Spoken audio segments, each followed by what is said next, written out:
নিচের বাল নিজেই ছিঁড়তেছে জাতির ব্রো। অভির কণ্ঠস্বর কানে পৌঁছাতেই তার সাঙ্গভঙ্গের মুখের রং মুহূর্তের মধ্যে বদলে গেল। কিছুক্ষণ আগেও যে মুখগুলো দুষ্টুমির হাসিতে উজ্জ্বল ছিল, সেগুলো এখন অকারণ অস্বস্তিতে বিবর্ণ। কারো কপালে চিকচিক করছে ঘামের বিন্দু, কেউ আবার শুকনো গলায় বারবার ঢোক গিলে পরিস্থিতি সামলানোর ব্যর্থ চেষ্টা করছে। কাঠফাটা রোদের দুপুরে বিয়ে সেরে নতুন বউকে ঘরে তুলে আবার সোজা গ্যারেজে চলে আসা, ঘটনাটা যেন তাদের কারো বোধগম্য হচ্ছিল না। তার অভিকে বহুদিন ধরে চেনে, কিন্তু আজকের অভিকে যেন সেই চেনা মানুষটির সঙ্গে কোনোভাবে মেলাতে পারছে না। তার আচরণ এমন এক অদ্ভুত স্বাভাবিকতা, যাই তাদের অস্বস্তিকে আরও গভীর করে তুলছিল। নেমে আসা ভারী নীরবতা আর সহ্য করতে না পেরে কবির ঠোঁটের কোণে কৃত্রিম হাসি টেনে মৃদুস্বরে বলে উঠল, আজই বাসরের দিনে কেন আপনি এখানে? কাটা খায়ে যেন আরও এক মুঠো নুন ছিটিয়ে দিল কবির কথাটা। অভির জল শক্ত হয়ে ওঠে। সে ধীরে ধীরে এগিয়ে এসে মুন্ডুর কোমরে এক পা ঠেকিয়ে তাকে হালকা ধাক্কা দেয়। ঠোঁটের কোণে কটাক্ষের হাসি টেনে গম্ভীর স্বরে বলল, আপনাদের পুটকিতে বাস ভরতে, তাও আক্কালাবাস। অভির তেরা তেরা কথার পর আর কারো মুখে শব্দ রইল না। সবাই চুপচাপ বসে একে অপরের মুখ চাওয়াচাই করতে লাগে। ঠিক তখনই হাতে ধোয়া ওঠা এক কাপ চা নিয়ে ভেতরে ঢুকলো ছোট্টু। এই কাঠফাটা রোদের গরমে চা খাওয়ার মতো দুঃসাহ বোধহয় অভিরই ছিল। কাপটা টেবিলে রেখে ছোটু বলল, চাঁদ ভাই, দাদা সাহেব যেতে বলেছে। অভি নির্বিকার ভঙ্গিতে চায়ের কাপে চুমুক দিয়ে বলল, এটুইতে বাইর হইলে কালা হয়ে যাইমু, আগে সানস্ক্রিন মাইখা লই, তারপর যাবো। কথা শেষ করেই টেবিলের ড্রয়ার খুলে সানস্ক্রিন বের করলো। প্রয়োজনের চেয়ে বেশ খানিকটা বেশি হাতে নিয়ে মুখ, গলা আর বাহুতে যত্ন সহকারে মাখতে শুরু করলো। দৃশ্যটা দেখে ঘাতক সুমন কৌতূহলী হয়ে জিজ্ঞাসা করলো, আচ্ছা ভাই, আপনি রূপ লইয়া এত চিন্তা করেন কেন? অভি মুচকি এসে আয়নায় নিজের মুখটা একবার দেখে বলল, জীবন যতদিন, যৌবন ধরে রাখবো ততদিন, ফলো মি। সানস্ক্রিন মেখে শেষ করেই অভি উঠে দাঁড়ায়। মুহূর্তের মধ্যেই সাঙ্গভঙ্গ নিয়ে বেরিয়ে পড়ে। কেন ডাকা হয়েছে তা অভির অজানা নয়। হঠাৎ করে তার বিয়ে, তার আগেও রেসে দুর্দান্ত জয়, একের পর এক দাদা সাহেব তাকে সেই বহু আলোচিত গোপন আস্তানায় নিয়ে যাওয়ার প্রতিশ্রুতি দিয়েছিলেন। আজ মনে হচ্ছে সেই প্রতিশ্রুতি পূরণের সময় চলে এসেছে। অভি বাড়ি থেকে আস্তানার দূরত্ব খুব বেশি নয়। বাড়ির ছাদে দাঁড়ালেই চারপাশটা স্পষ্ট দেখা যায়। অনেকে ধারণা, মৃত ছেলের স্মৃতিকে আগলে রাখতে না পেরেই কৃষ্ণদাস ইচ্ছে করেই অভির বাড়িটি আস্তানার এতটা কাছে নির্মাণ করেছিলেন।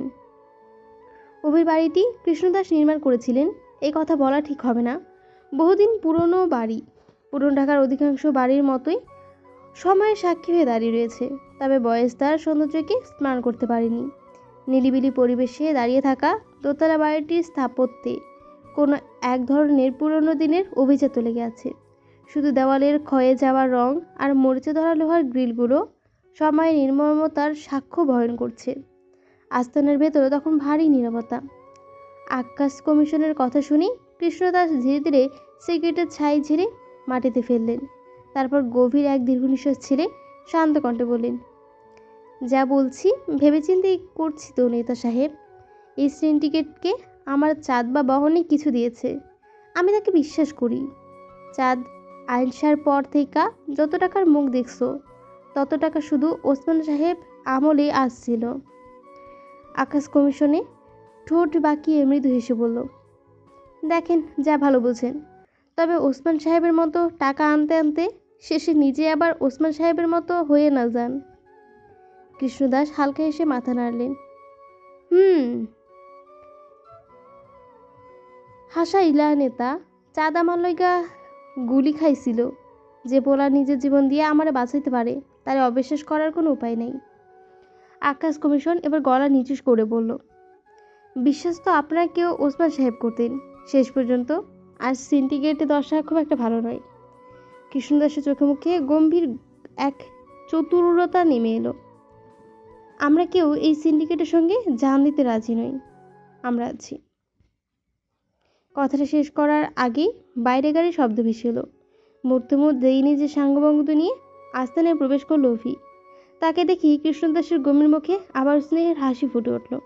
2 হাত প্রসারিত করে ডাকলেন, আয় চাঁদ বাবা।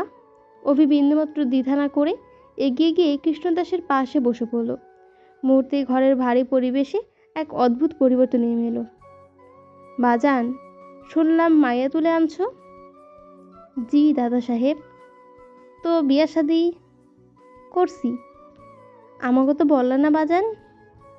অভি কোনো উত্তর দিল না, নিঃশব্দে বসে রইল, যেন সমস্ত কথাই সে নীরবতার আড়ালে গুছিয়ে রেখেছে। দাদা সাহেব মৃদু হেসে উঠলেন। তার সে হাসি ছিল প্রশ্রয়, স্নেহ আর একটা স্থিতি। ছেলে মানুষ বড় হয়েছে, বিয়ের বয়স হয়েছে, বিয়ে করেছে, এ তার আপত্তি বা কোনো কিন্তু থাকার কী বা আছে? ধীরে ধীরে উঠে দাঁড়িয়ে তিনি অভির কাছে এগিয়ে এলেন। স্নেহভরা হাতে অভির হাতটি ধরে কিছুক্ষণ স্থির হয়ে রইলেন। তারপর পকেট থেকে একটি কাপড় বের করে অত্যন্ত যত্ন আর চোখে বেঁধে দিলেন। এটা ভরসা করো আমারে? করি দাদা সাহেব। তাহলে চুপচাপ চলো, আজকে তোমারে বিশেষ কিছু দেখাবো। অভির চোখে কাপড় বেঁধে তাকে নিয়ে গাড়ির পেছনে সিটে বসল কৃষ্ণদাস। সঙ্গে ছিলেন এমপি সাহেব আর দাদা সাহেবের খাস চামচা কানকাটা রমজান। পরক্ষণেই ইঞ্জিনের গর্জনে নিস্তব্ধতা ভেঙে গাড়িটি ছুটে চলল অজানা এক গন্তব্যের দিকে। অভির চোখ তখনও বাঁধা। বাইরের পৃথিবী তার কাছে অদৃশ্য, কিন্তু শ্রবণ শক্তি যেন আরও তীক্ষ্ণ হয়ে উঠেছে। চারপাশে শব্দগুলোকে সে নীরবতায় বিশ্লেষণ করতে লাগলো। হঠাৎই কানে ভেসে এলো কিছু একটা মৃদু ঝংকার। শব্দটা যেন কোনো অচেনা দরজার ওপাশ থেকে তাকে আহ্বান জানাচ্ছে, কিন্তু সেই পথের শেষ কোথায় তা অভির জানা নেই। অন্যদিকে ঠিক সেই সময় রেহমান ছুটে বেড়াচ্ছে আরেক অদৃশ্য গোলকধাঁধার ভেতর। একের পর এক বার্তা এসে জমা হচ্ছে তার ফোনে। কোথাও শিশু নিখোঁজ, কোথাও রহস্যময় কিছু মানুষের দেশে প্রবেশ, আর সবচেয়ে উদ্বেগের বিষয়, একের পর এক পুলিশ কর্মকর্তা নির্মম হত্যা। ঘটনাগুলো কি নিছকই বিচ্ছিন্ন, নাকি অদৃশ্য কোনো সুতে বাঁধা এক ভয়ঙ্কর ষড়যন্ত্র? রেহমানের কাছে উত্তর নেই, আছে শুধু অসংখ্য প্রশ্ন আর এমন এক শত্রুর উপস্থিতির আভাস, যে প্রতিটি পদক্ষেপেই যেন সবার চেয়ে কয়েক কদম এগিয়ে। কেবিন জুড়ে তখন থমথমে নীরবতা। ডেস্ক ল্যাম্পে স্নার আলোয় মাথা নিচু করে নোটবুকে একের পর এক তথ্য লিখে চলছে রহমান। কপালের ভাঁজ স্পষ্ট জানা দিচ্ছে, কোনো জটিল সমীকরণের সে সুতোটা খুঁজে বের করার চেষ্টা করছে সে। ঠিক সেই সময় কোনো রকম অনুমতির তোয়াক্কা না করেই দরজা ঠুলে ভেতরে ঢুকে পড়ল রোমিও। রহমান বিরক্ত হলো, তবে মুখে তার কোনো ছাপ ফুটল না। এমন বেয়ারা আচরণ সে এখন অনেকটাই অভ্যস্ত, তাই নতুন করে প্রতিক্রিয়া জানানোর প্রয়োজনে মনে করল না। নির্বিকার ভঙ্গিতে আবারও নোটবুকের পাতায় মনোযোগ ফিরিয়ে দিল। কিন্তু রোমিও কি এত সহজে হালছাড়া মানুষ? বারবার উপেক্ষিত হয়ে ঠোঁট বাঁকিয়ে গুনগুন করে গেয়ে উঠল, আয়না, মন ভাঙা আয়না, দেয় না রহমান স্যার, পাত্তা দেয় না, সয় না, এই কষ্ট যে সয় না। বিরক্ত করো না রোমিও স্যার, আপনি শুধু বিরক্ত করাই দেখলেন, আমি যে গান গাইলাম সেটা দেখলেন না। তোমার গানের গলা বেশ বেসুরে, তাই ধ্যান দেয়নি। এভাবে ডাইরেক্ট অপমান করলেন, না করলেও পারতেন স্যার। রহমান কিছু বলল না, নীরবে হাতে নোটবুকে একের পর এক তথ্য লিখে চলল। সে কয়েকটি তারিখ, কিছু সংখ্যা আর কিছু অর্ধেক বোঝা কোডের মতো চিহ্ন, যেন কোনো অদৃশ্য ধাঁধার টুকরোগুলো সে জোড়া লাগানোর চেষ্টা করছে। রোমিও কপাল কুঁচকে সেই লেখা দেখতে লাগলো, চোখে স্পষ্ট কৌতূহল, কিন্তু মাথায় যেন কিছু ঢুকছে না। অবশেষে ধৈর্য হারিয়ে সে জিজ্ঞাসা করলো, এগুলি কি আপনার গার্লফ্রেন্ডের জন্মসাল? রহমান ধীরে ধীরে চোখ তুলে তাকালো। দৃষ্টিটা এতটাই কড়া ছিল যে মুহূর্তে রোমিওর মুখের হাসি মিলিয়ে গেল। সে সাথে সাথেই মুখে কুলু পাটল। সরি স্যার, আপনি তো জন্মের সিঙ্গেল। রোমিও তড়িঘড়ি করে বলে ফেলে, তারপর একটু গলা নামিয়ে আবারও যোগ করলো, নিজে তো বিয়ে করলেন না, আর আমাদেরটাও করতে দিলেন না। রহমানের এবারও কোনো প্রতিক্রিয়া দেখালো না, শুধু কলমটা আরো শক্ত করে ধরে লিখে যেতে যেতে বলল, তা এতই যখন শখ, নিজে বিয়ে করো না কেন, কে আটকাচ্ছে? শুকনো ঢোক গিলে রোমিও আবারও ঠান্ডা গলায় বলল, সেটা ধীরে বলি সেটাও শোনে, যেটা জোরে বলি সেটাও শোনে, কাহিনী কি কিছুই বুঝি না। রহমান মুখ বাঁকিয়ে বলে, ব্রেন থাকলে তো বুঝতে পারবে। রহমান এবং রোমিও নিজেদের কথায় ব্যস্ত ছিল। ঠিক তখনই দরজার উপরে হুট করে এক লেডি অফিসার প্রবেশ করে। সে জানায় দেওতলিয়ার রেড লাইট এরিয়ায় একজন মেয়ে এসেছে। পোশাক দেখে তাকে নাচনেওয়ালি বাইজি বলেই প্রথমে মনে হয়, কিন্তু চোখে একটা অস্বস্তিকর গল্প লুকিয়ে আছে। রেহমান তাকে ভিতরে আসতে বলে। কিছুক্ষণ পর ঘোমটা টেনে ধীরে ধীরে ভেতরে আসে বিলকিস রানী, সাথে একটি কিশোরী মেয়ে শেফালি। ঘরের ভেতরে হঠাৎ করেই নীরবতা ভারী হয়ে যায়। বিলকিস শুধু চেয়ারে বসে পড়ে, কোনো ভূমিকা না করেই কথা শুরু করে। জি বলুন। রেহমান কপাল গুঁজকে দেখায়, পরিবেশটা যেন বুঝে নিতে চেষ্টা করে। বিলকিস ভনিতা না করে বলে, পোশাক দেখে তো বুঝেই গেছেন আমি রেড লাইট এরিয়ার মাইয়া। ও সরি সরি, নাচনোয়ালি। ম্যাডাম, কাজ কি? এখানে আর কি কাজ হইব, ধান্দা তো করতে পারুম না। রোমিও পাশ থেকে হেসে ফেলল। সে হাসি হালকা, কিন্তু মুহূর্তেই ঘরের ভারসাম্য নড়ে যায়। বিলকিস এক চোখ টিপ দিয়ে হালকা হাসে। রেহমান কড়া চোখে রোমিওর দিকে তাকায়। রোমিও সঙ্গে সঙ্গে চুপ। রেহমান বলে, দেখুন ম্যাডাম, কি বলবেন সরাসরি বলুন। বিলকিস এখন শেফালি হাত টেনে সামনে দাঁড় করায়। এটা হলো শেফালি, বয়স হলো, লম্বায় 4 ফুট 6। রেহমান থেমে যায়, চোখে প্রশ্ন। ম্যাডাম কি বলতে যাচ্ছেন? বিলকিস একদম সোজা গলায় বলে, ওর বাসায় দিয়া আইয়েন। মানে? শেফালির দিকে তাকিয়ে বিলকিস বলে, বপ্পনের লইগা ভাইগা আইছিল, বড় দালালের হাতে পইরা।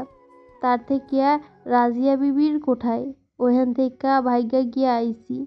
বয়স কম, মাইয়া মানুষ ভুল করছে, বাড়ি দিয়ে আইহেন। ঘরটা কিছুক্ষণের জন্য স্থির হয়ে যায়। বিলকিসের কথা শেষ হতেই রেহমানের চোখ ধীরে ধীরে বদলে যায়। কঠোরতার জায়গায় এসে এক ধরনের নীরব ভার। সে সাথে সাথে লেডি অফিসারকে ডেকে বিস্তারিত তথ্য নেওয়ার নির্দেশ দেয়। শেফালি সম্পূর্ণ ডিটেলস রেকর্ড করা হয়, তার কথা আলাদা করে শোনা হয়, বারংবার জিজ্ঞাসা করা হয়, কিন্তু প্রতিটি প্রশ্নের ভেতরেই যেন একটা উদ্দেশ্য থেকে মেয়েটিকে ফিরিয়ে দেওয়া, হারিয়ে যেতে না দেওয়া রয়েছে। রোমিও কিছু বলে না, সে আবারও হাসে না, শুধু তাকিয়ে থাকে। সে এলাকায় কোনো মেয়ে আরেকটি মেয়েকে সাহায্য করে কিভাবে? কাম শ্যাম। রেহমান মাথা নাড়ে। বিলকিস রানী শরীরের আড়মোড়া দিয়ে উঠে বলে, ওকে, কাম শ্যাম, খোদা হাফেজ। পানের বাটা থেকে পান বের করে মুখে ঢুকিয়ে বাইরে যেতে থাকে বিলকিস। রেহমান বেশ অবাক করা দৃষ্টিতে তাকিয়ে থাকে। সে অন্ধকার এলাকার কোনো মেয়ে এত সাহসী হয়ে রয়েছে। রেহমান পেছন থেকে বিলকিসকে ডাকে, ম্যাডাম একটু শুনবেন? কি তা? আপনাদের ধান্দায় তো এইভাবে লোক ফিরিয়ে দেওয়ার রেওয়াজ নেই তাহলে? বিলকিস সোজা এসে আবারও চেয়ারে বসে পড়ে। তারপর রোমিওর দিকে তাকিয়ে বলে, এই পিচি, বস না রে। রোমিও একটু কপাল কুঁচকে বসে পড়ে। একজন প্রাপ্তবয়স্ক পুলিশ অফিসারকে সে পিচ্চি বলল। বিলকিস রেহমানের দিকে তাকিয়ে বলে, তখন বয়স আমার 16 কি 15 হবে। মায়ের লগে মামা বাড়ি যাইতাম, কত সুন্দর না ছিল দিন। অবাক হয়েছিলাম, কিন্তু কষ্টে ছিলাম না। একদিন মামা কইল শহরে কাম দিব, মেলা টাকা পামু, আমার চিকিৎসা করতে পারমু। আমি রাজি হয়ে গেলাম, চইলা আইলাম মামার লগে। সেদিন আইলাম রাত 3 জন বেটা সওয়াল। বিলকিসের কণ্ঠটা হঠাৎ করে থেমে যায়, যেন কোনো অদৃশ্য হাত তার শব্দগুলোকে মাঝপথে থামিয়ে দেয়। ঘরে বাতাসে এক মুহূর্তে ভারী হয়ে ওঠে। তার চোখে দৃষ্টি স্থির, কিন্তু সেই স্থিরতার ভেতরেই ভাঙতে শুরু করে আরেকটা সময়। বর্তমানে আলো নিভে গিয়ে সেখানে জেগে ওঠে অতীত। সে যেন আর এই ঘরে নেই। সে আবার সেই মেয়েটা যে মামার হাত ধরে শহরে এসেছিল। চোখে তার ছিল অগাধ বিশ্বাস। শহর তাকে তখন তার কাছে একটি সম্ভাবনার নাম। ইট পাথরের এই জঙ্গলেও সে দেখেছিল নিজের ভবিষ্যতের একটা রাস্তা। মায়ের অসুস্থতার মুখটা বেশি ওঠে তার মনে। সেই মুখ যেখানে কষ্ট ছিল, কিন্তু আশা ছিল আরও বেশি। মায়ের চিকিৎসা করাবো, এই একটা বাক্য তখন তার ভেতরে স্বপ্ন ছিল না, ছিল এক ধরনের পবিত্র প্রতিজ্ঞা। তারপর নিজের ছোট ছোট ইচ্ছেগুলো, একটু নিরাপদ জীবন, কিছু টাকা জমা, স্কুলের বেঞ্চে আবার ফিরে যাওয়া, আর 3 বেলা খাবারের নিশ্চয়তা, যেটা অন্যদের কাছে স্বাভাবিক, কিন্তু তার কাছে ছিল এক একটা অর্জনের মতো। নতুন জামার কথা ভাবলেই সে লাজুকভাবে হাসত। মনে হতো জীবন বুঝি এবার একটু কোমল হবে, একটু মানুষের মতো হবে। কিন্তু শহর তাকে সেই কোমলতা দেয়নি। ধীরে ধীরে স্বপ্নের ভেতরে ঢুকে পড়ে এক অন্ধকার অচেনা জগৎ। আমি তখন ঘুমোতে ছিলাম। মামা ঘরে কারে যেন ঢুকাইলো। তারপর শুরু হইল দীর্ঘ পথে যাত্রা করে। ছোট্ট বিলকিস তখন ক্লান্ত। রাতে ভাত খেয়ে ঘরে ঘুমিয়ে পড়ে। ছোট ফ্ল্যাট বাসায় প্রথমবার বিলকিস ঘুমালো। এতদিন তো ভাঙা টিনের ঘরে থাকতো মায়ের সাথে, আছে ইটের ঘরে। মনে মনে চিন্তা করে মাকেও সাথে নিয়ে আসবে। কিন্তু চিন্তা করতে করতে বিলকিস যখন গভীর ঘুমে, তখন মামা নামক নরপিশাচ তার ঘরে ঢুকিয়ে দেয় মাঝবয়সী তিনজনকে। তারা বিলকিসের হাতে পায়ে ধরেছিল, কেঁদেছিল, কিন্তু কোনো লাভ হয়নি। সারা রাত ধরে চলে নির্মম অত্যাচার। এক পর্যায়ে বিলকিস গোপন অঙ্গের কিছুটা জায়গা ক্ষতবিক্ষত হয়। এরপর শুরু হয় আরেক যাত্রা। হাসপাতালের সাদা দেওয়াল, নিঃশব্দ রাত আর দীর্ঘ চিকিৎসার দিনগুলো। 1 মাসেরও বেশি সময় ধরে সে যেন জীবনের মৃত্যুর মাঝখানে দাঁড়িয়েছিল, পুরোটা না হারিয়ে, পুরোটা না ফিরে। সুস্থ হয়ে ওঠার পর যখন মনে হয়েছিল এবার বুঝি আবার শুরু করা যাবে, তখনই আসে আরেক প্রতারণা, যেটা সবচেয়ে পরিচিত মানুষের মুখে লুকিয়েছিল। মামার কথা ছিল আশ্রয়ের মতো, কিন্তু সেটাই হয়ে দাঁড়ায় শেষ ভরসা ভাঙার মুহূর্ত। গ্রামে নিয়ে যাওয়া, এই কথাটা তখন তার কাছে মুক্তির প্রতিশ্রুতি ছিল। সে আবার বিশ্বাস করেছিল, কারণ তার কাছে তখনও পৃথিবীটাকে সন্দেহ করার মতো ভাষা তৈরি হয়নি। কিন্তু সেই বিশ্বাসই তার জীবনকে শেষ সরল ভুল করে দাঁড়ালো। এরপর ধীরে ধীরে সে হয়ে পড়ে যায় এমন এক বাস্তবতায়, যেখানে থেকে আর ফেরার কোনো রাস্তা নেই, না মানচিত্র, না মানুষের ব্যবস্থা। রেড লাইট এরিয়া তার কাছে শুরুতে কোনো জায়গা ছিল না, ছিল যেন এক অদৃশ্য গ্রন্থের মতো, যেখানে গিয়ে জীবন নিজেই নিজের পরিচয় হারায়। আর সে জায়গা থেকে বের হওয়া পথটা অজানা। আর কিছু জানতে চান অফিসার? বিলকিসের কথা শেষ হতে না হতেই ঘরের ভেতরটা হঠাৎ ভারী হয়ে যায়, যেন বাতাসটাও শ্বাস নিতে ভুলে গেছে। রেহমান বসে থাকে স্থির হয়ে, কিন্তু তার ভেতরের স্থিরতা ধীরে ধীরে ভেঙে পড়তে শুরু করে। ছেলে মানুষ সহজে কাঁদে না, এই কথাটা সে বহুবার শিখেছে, বহুবার মানিয়েওছে। কিন্তু আজ সে শাখা যেন তার শরীর মানছে না। চোখের কোণে অজান্তেই জল জমে এসেছে, আর সে দ্রুত মুখ ফিরিয়ে নেয়, যেন নিজের দুর্বলতাকে ধরে পড়তে দিতে চায় না। বিলকিস তখন আর কিছু বলে না। সে ধীরে উঠে দাঁড়ায়, মাথার ঘোমটা টেনে নেয় এমনভাবে যেন সে আবার নিজের ভেতরে ঢুকে যাচ্ছে, বাইরের পৃথিবী থেকে নিজেকে গুটিয়ে নিচ্ছে। তার পায়ের শব্দটা মৃদু খুব, কিন্তু ঘরে দেওয়ালে সেটা অদ্ভুতভাবে বাজে। দরজার দিকে এগিয়ে যেতে যেতে তার শরীরটা যেন আরেকটা সময়ের ভেতর দিয়ে হেঁটে যায়, যেখানে প্রতিটি পদক্ষেপেই অভিজ্ঞতার ভারে ভারী। সে বেরিয়ে যায়। দরজাটা বন্ধ হয়ে গেলে ঘরের ভেতরে হঠাৎ শূন্যতা নামে, কিন্তু সেটা খালি শূন্যতা নয়, একটা ভারী উপস্থিতির অনুপস্থিতি।